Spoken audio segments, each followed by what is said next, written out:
Tom Mills here, and I'm with Lenard Hart of Greenovations, building consultant that has worked on the Rodeo building project. Welcome. Maybe you can tell us a bit about what you do and maybe how it ties in with the Rodeo project. Yeah, well, I specifically on the Rodeo project had a very interesting role. I mean, in general, I'm a consultant, so I'll do a lot of things, mostly around marketing, a lot around putting together projects, things like that. With Rodeo, we got involved very, very early to work with them in the city because it was a very collaborative process with the city to create homes that were going to be much better than what would normally be built there. We were looking for 60% kind of levels above code on most categories. So. It was a concept at first, and what Rodeo was looking for was to bring some people in, and I'm not saying I'm an expert, but I helped bring some experts in. So how are we going to achieve that? Because one of the things we learned fairly early on is you can't just take and do what you're normally doing and throw in a few gadgets in order to get that kind of savings, especially to get something like LEED Platinum. Having set that standard, where do things go from there?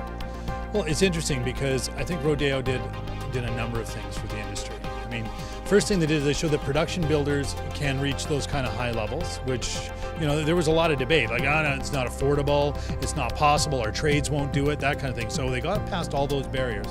And then they also showed that, if you look at the way LEED homes are built, especially when you get to those platinum level, you have to build by a different set of principles almost. You really have to build quite differently. It's not you build a different house, but you actually build differently. And they showed that on a production basis that was possible, that was practical, that the trades would come on and would be supportive, that the municipality would be there, that the market would be there. And that was so key. Will there be a market for homes that are that significantly different in the way in which they perform? From a homeowner's perspective, frankly, it's not a lot of difference in how you interact with the home. It's still, you got great comfort, you got great air quality, you got everything you wanted in a home, right? So it doesn't put so much onus on them, but they have to understand what they're investing in, right? It is an investment. And so, you get a lot of your payback over time because you've radically lowered your utility costs, but there is a higher initial cost, and it's convincing people that paying that initial cost means something. Right? A lot of people want to go out there and sort of claim, buy this upgrade, buy that, and there's skepticism. Is it real? Does it mean anything? So I think Rodeo has really done a great job with, breaking a lot of boundaries, breaking a lot of barriers, and now what I'm starting to see is that there's something of a competition out there, right? There's builders who are looking to also build platinum. There's builders who are looking at zero energy. There are builders who are looking at something halfway to zero energy. There are builders who are looking to find really affordable ways of being extremely green. So it really did open the market up, and I can't say they did all of that, but I think that they played a really crucial role because they come from the very traditional building group. They're part of sort of the Italian building tradition in the GTA, a large tradition, and they've always focused on quality, right? I really think that had it been a different builder, you might have had not as much results because they were really core to that building community, and they showed builders that it can be done. And not only can it be done, but they'll sell. Well, that's been the interesting thing because the old adage, if you build it, they'll come. That's not true.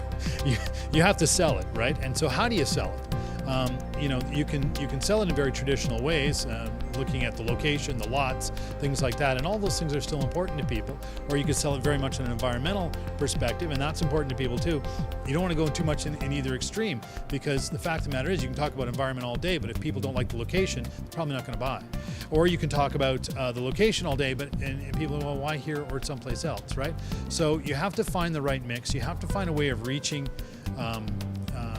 consumers, and I think that what's key to green marketing is the enthusiasm, actually showing that you have a really good product and you're proud of it.